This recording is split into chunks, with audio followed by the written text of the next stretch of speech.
Now, of course, I don't know about you, but it just seems that every other word out of Keir Starmer's mouth, or in fact anyone in the Labour Party, is £22 billion black hole. So you'd think, wouldn't you, after pitting everyone off by the measures they put in place, especially with the winter fuel allowance for a lot of OAPs out of there, that they would do their very best to try and save more money. However, unfortunately for them, something which I'm guessing that they'd want to keep quiet has just leaked out, and I'm guessing it'll probably pee you off more than the midget try to reach a top shelf magazine. So what's going on then? Well, according to this article, it says that Labour ministers spent, wait for this, £130,000 worth of taxpayers' money decorating their offices. I mean, I don't know about you, but I'm pretty sure they wouldn't exactly been going to B&Q for something like that, would they, eh? And I'm guessing for all that amount, that would be a lot of people, wouldn't it, right? Surely, I mean, £130,000 has to go some way, doesn't it, with redecorating anyway, but apparently not. It says that new figures reveal that 11 of Keir Starmer's no sir to me, I'm afraid, front bench, or Starmer troopers as they're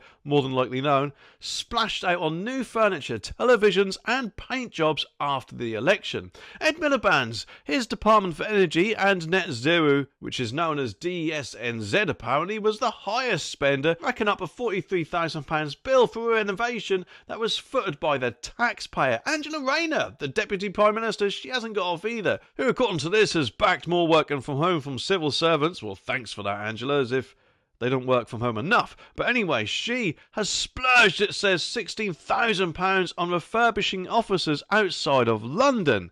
And it comes after Rachel Reeves, the Chancellor, vowed to take the iron fist to government waste and challenged Whitehall to find 5% energy savings across departments. Well, if this isn't hypocritical from the Labour Party, I don't know what is. Maybe, who knows, after this has come out, they might actually tackle some of those civil service roles, or indeed ask, or probably suggest rather, that the MPs contribute towards their lavish purchases. So after this, to be honest, it just makes you wonder just how well that iron fist will do, doesn't it? Well, Miss Reeves has apparently ordered each department to submit a line-by-line breakdown of its spending so she can crack down on non-priority spending. I'm guessing Angela Rayner and Ed Miliband and the 11 of them will be pooping their pants. So actually, no, what am I saying?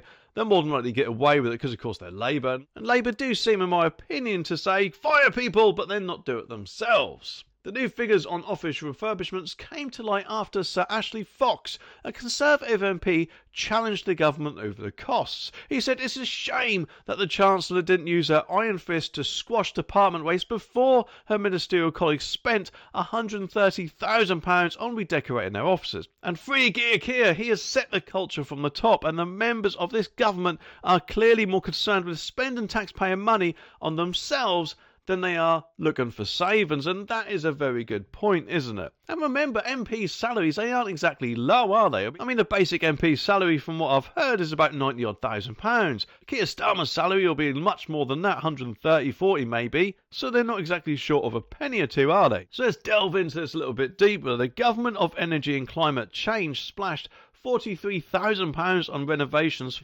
following July's election, of which £28,700 went on new furniture and fittings. Miss Rayner's Ministry of Housing, Communities and Local Government was the next biggest spender, billing almost £34,000 to the taxpayer. Almost half of that cost, some £16,500, went on renovations to regional offices to ensure ministers were able to work outside of London. Although, unfortunately, I'm guessing that as she backs working from home, I'm guessing they won't exactly be using those offices, and the only offices they'll be using, more than likely outside of London, will be their homes. So if that indeed the case, which to be honest I'm not sure if it will be, but if it is, does that mean we've paid to renovate their homes? Surely that can't be, can it? Although, to be honest, with the way this Labour government is going, it wouldn't exactly surprise me. Although it does say here that it's understood that all of the money was spent upgrading the regional office in Manchester, a few miles from her constituency home, so that it can host ministerial meetings.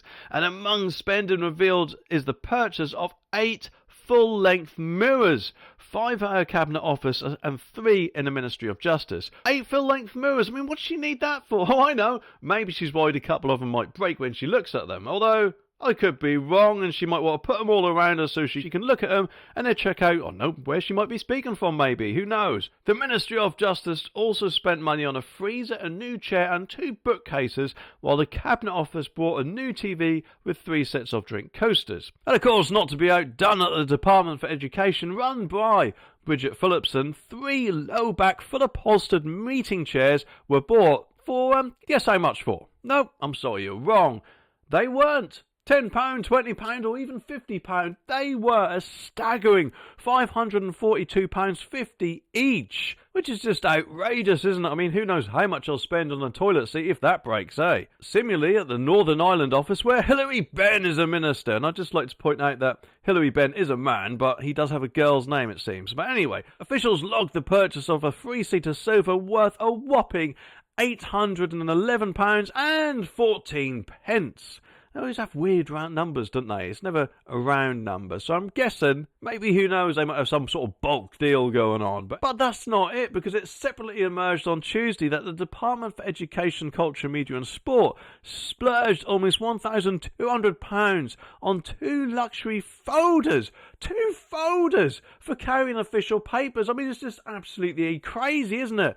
It's outrageous, actually. 2 folders for over £1,000. I mean, they're lecturing us, remember, on things like they've got this £22 billion black hole, but yet they're making it worse by just spending unnecessarily with crap like this. £1,000 for 2 folders is just absolutely crazy, isn't it? The department is run by Lisa Nandy, of course, who previously came under fire alongside other ministers for accepting free tickets to a Taylor Swift concert.